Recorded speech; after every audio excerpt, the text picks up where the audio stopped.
Pan কার্ডটা দেখালাম, pan কার্ডটা আমার হাতে দিল, প্যান কার্ড তোর ভুল তাই বলে আমাকে ফেলে দিল। ও ব্যাঙ্গালোর থেকে আসছিলাম কলকাতায়, হাওড়া যাচ্ছে। কারা ফেলেছে চিনতে পেরেছো? চিনতে পারেনি বলেই তো ওরকম প্রবলেম। লেগেছে কোথায়? বুকে, পায়ে, হাতে। ওই প্রাণী মারতে চাইছিল? প্রাণী মারতে চাইছিল।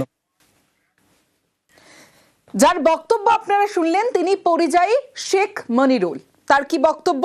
তিনি বেঙ্গালুরু থেকে হাওড়ায় ফিরছিলেন ট্রেনে, আর সে সময় কয়েকজন বাংলাদেশি ভাবে তাকে, এবং সে সময় যখন তিনি তার প্যান কার্ড দেখান কিন্তু তারপরেও তারা শোনে না, তাকে ধাক্কা মারে, যেখানে তিনি আহত হন এবং তাকে খুনের পরিকল্পনা ছিল এমনটাও দাবি করলেন তিনি। কিন্তু এই পুরো বক্তব্যটাই গল্প।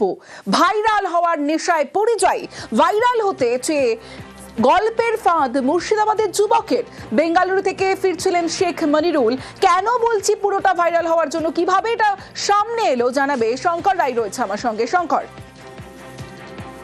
দেখো, তোমার জানিয়ে রাখি যে এই যে সকাল থেকে একটা ঘটনার কেন্দ্র করে হুলুস থুলুস কাণ্ড ঘটে গেছে, তার কারণ তুমি জানো যে দেশ জুড়ে বাঙালি বলার পরিযায়ী শ্রমিকদের উপরে হামলার অভিযোগ আসছে।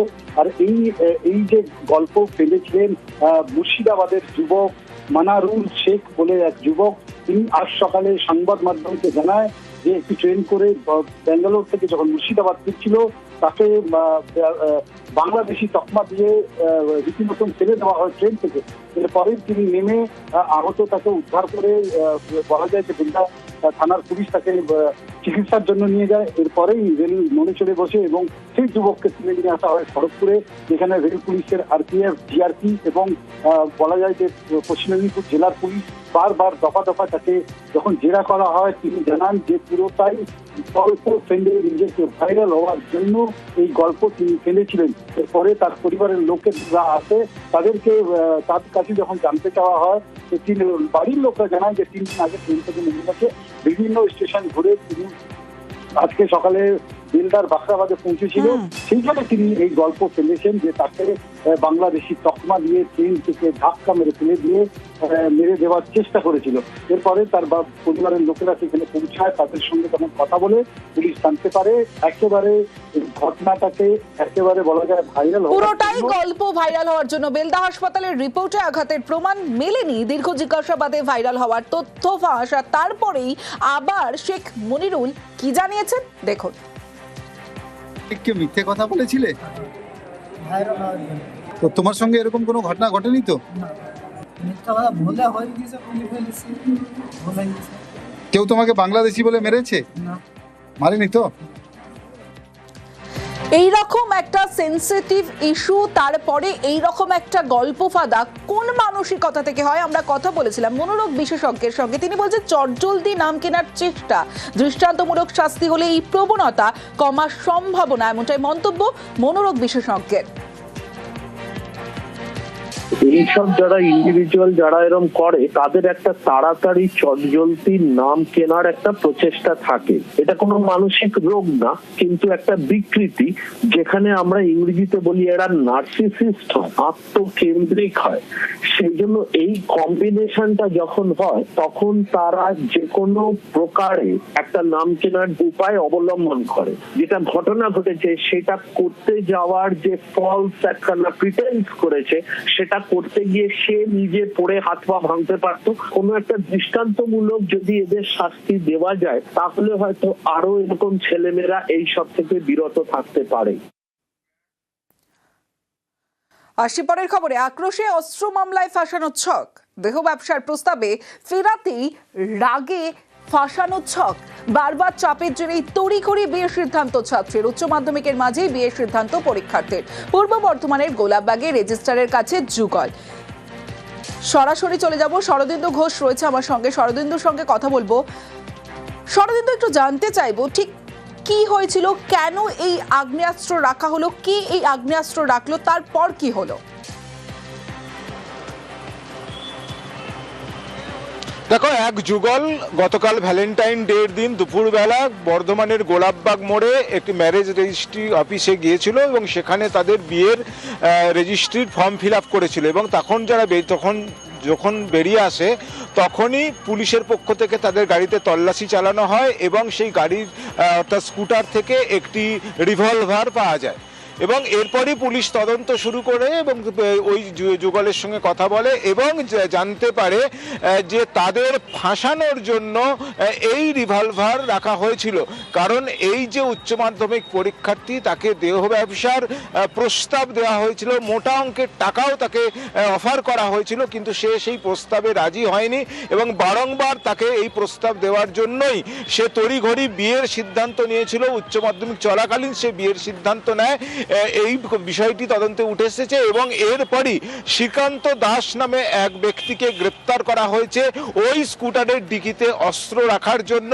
এবং এই শ্রীকান্ত দাস খাগড়াগড়ের এক ব্যক্তি, তার কাছ থেকে এই আগ্নেয়াস্ত্রটি নিয়েছিল গত 13 তারিখ এবং সে এদের অগোচরে, অর্থাৎ এই যুগলের অগোচরে সেই অস্ত্রটি গাড়ির ডিকিতে রেখে দেয়, এমনটাই জানা যাচ্ছে। পাশাপাশি যেটা পুলিশি তদন্তে উঠে আসছে যে এই জুয়েল আহমেদ নামে এক ব্যক্তির কাছ থেকে, সে খাগড়াগড়ের এক ব্যক্তির কাছ থেকে এই শ্রীকান্ত এই অস্ত্রটি পেয়েছিল।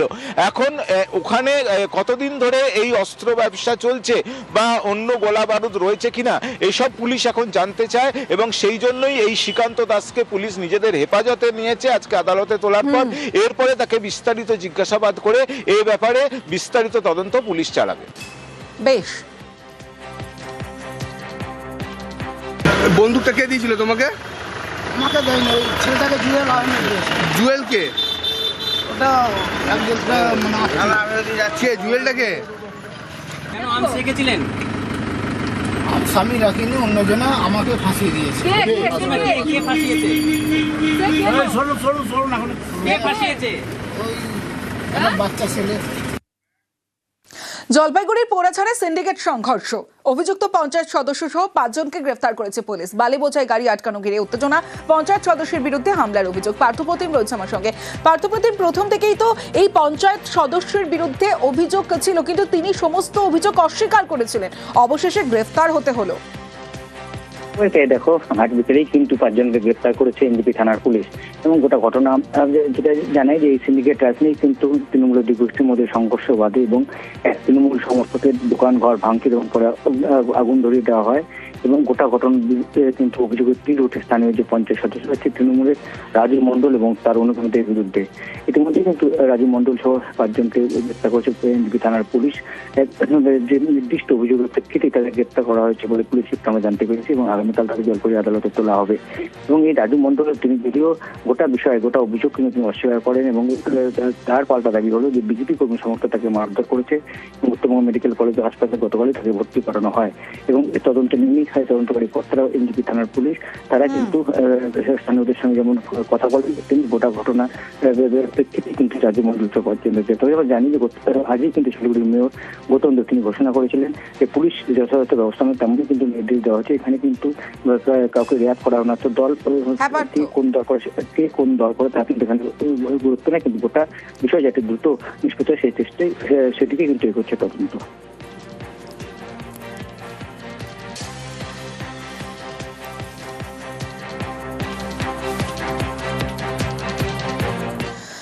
বরানগরে ব্যবসায়ীর বাড়িতে হামলায় গ্রেফতার 2। গতকালই আপনাদের দেখিয়েছিলাম সিসি ক্যামেরা ফুটেজ, যেখানে এক অভিযুক্তরা চিহ্নিত হয়েছে এবং অভিযুক্তদের গ্রেফতার করা হয়েছে। বরানগর থানা গ্রেফতার করে এবং আজ তাদের আদালতে পেশ করা হয়। ধৃতদের 5 দিনের পুলিশ হেফাজতের নির্দেশ দিয়েছে আদালত এবং যে সিসি ক্যামেরা ফুটেজ আপনাদের দেখাচ্ছি যেখানে অভিযুক্তদের চিহ্নিত এবং তারপরে গ্রেফতার এবং আজ আদালতে পেশ করা হলো। তারপর কি হলো জানাবে অরুণ ঘোষ রয়েছে আমার সঙ্গে। অরুণ। হ্যাঁ দেখো, সুদীপ ঘোষকে এইভাবে জোরে মারধর করা হয়েছিল তার সিসি ফুটেজ সামনে আসার পর এখানে বরানগর থানার পুলিশ কিন্তু 2 জনকে গ্রেফতার করে, রাহুল যাদব এবং আয়ুষ কুন্ডু। এদেরকে বারাকপুর আদালতে তোলা হলে বিচারক তাদের 5 দিনের পুলিশ হেফাজতের নির্দেশ দেয় এবং তাদের জিজ্ঞাসাবাদ করে এর সঙ্গে আরো কারা জড়িত আছে এটা কিন্তু তদন্ত করে দেখবে বরানগর থানার পুলিশ। বেশ, নিউজ ফ্ল্যাশ।